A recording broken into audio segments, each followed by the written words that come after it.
Party అధినేతగా మీరు success అయితే 11 సీట్లు అంటే 155 సీట్లు 151 సీట్లు వచ్చేవాడిని చెవులు పిండి 11 సీట్లు కూర్చోబెడితే పార్టీ అధినేతగా బ్రహ్మాండంగా సక్సెస్ అయ్యాడట.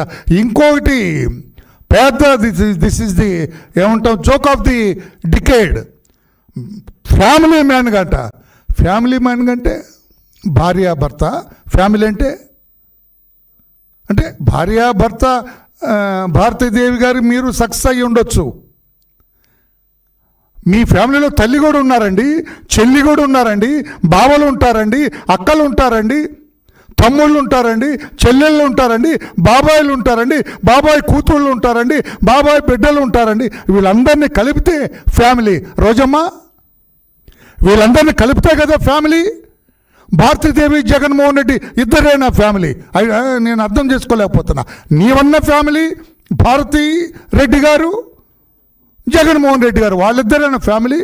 నేను అనుకుంటున్నాను నాకు తెలిసిన ఫ్యామిలీ తల్లి, చెల్లి, బావమరుదులు, అక్కలు, బాబాయిలు, బాబాయ్ పిల్లలు, పిన్నిలు, పెద్దమ్మలు, చిన్నమ్మలు అందరూ కలిపితే ఫ్యామిలీ. నీ ఫ్యామిలీ అంటే మా డిఫరెంట్గా ఉంది. భారత సంస్కృతి గురించి మాట్లాడుతున్నావా? విదేశీ సంస్కృతి మొగుడు పెళ్ళం వరకైనా ఫ్యామిలీ. నీకు తెలిసిన ఫ్యామిలీ, మాకు తెలిసిన భారత సంస్కృతి ఆధారపడే ఫ్యామిలీ అంటే అందరు కలయిక, కుటుంబ సభ్యులందరూ కలిక. తల్లి ఎక్కడుందో తెలియదు, నీకు చెల్లి ఎక్కడుందో తెలియదు, మీ బాబు ఎక్కడున్నాడో తెలియదు, మీ బాబాయ్ ఎక్కడున్నాడో తెలియదు, మీ బాబాయ్ ఎలా చనిపోయాడో తెలియదు, బాబాయ్ కూతురు ఎక్కడుందో తెలియదు, బాబాయ్ భార్య పిన్ని ఎక్కడుందో తెలియదు. ఇవన్నీ తెలియదు. మీకు తెలిసింది ఒక్క భారతి గారు. భారతి గారు నువ్వు ఫ్యామిలీ. రోజమ్మ, ఏం చెబుతావమ్మా? ఎందుకు అట్లా నోటుకు వచ్చినట్టుగా మాట్లాడతావమ్మా? ఇంకా మీకు తెలిసి రాలేదా? అవాస్తవాలు తెలియలేదా? ఇంకా నోటికి వచ్చినట్లు మాట్లాడొద్దని చెప్పి కూడా సోదరిమణి రోజమ్మ గారికి కూడా నేను తెలియజేస్తున్నా.